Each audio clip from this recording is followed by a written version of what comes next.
Mana ovozim yaxshi eshitilyaptimi? Yaxshi eshitilmayapti-ya. Endi-chi, qarab turing. Endi yaxshi eshitilyapti. Buni bilasizmi nimaga o'xshatiladi? Bu o'sha parfyumlarning ovoziga o'xshatiladi.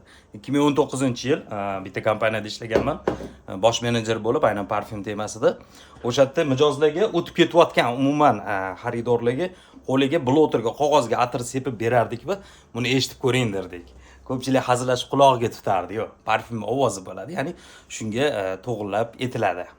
Ovozi bor, baland, past, xuddi shunga o'xshagan narsa. Lekin siz olgan atringiz ovozi shunaqa past bo'lsa, ko'pchiligiga kelmaydi. Lekin balandroq ovozli atir bo'lsa, atrofga ham zo'r urib turadi. Maqsad atringizni boshqalarga hidi kelishi.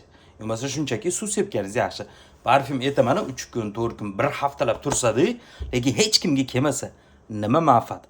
Shuning uchun uncha anu 1 hafta turadigan parfyumdan ko'ra original Versace'ni Ufresh, Versace'ni Porhomi yoki Bulgari Aqualar, ular tualetlarni aytyapman, tualetning vodalarini hurmati balandroq, chunki ularda shleyfi yaxshi bo'ladi. Aynan shunaqa parfyum Yevropaning ko'p parfyumi shunaqa chiqadi. Natural bo'lgani uchun shleyfi zo'r bo'ladi. 3 soat, 4 soat chiqib tursa yetadi. Kiyimingizda 10 kun, 1 oy umringiz oxirigacha turgandan ko'ra atrofga chiqib tursa yetadi. Chunki siz har kuni bir marta sepasiz baribir.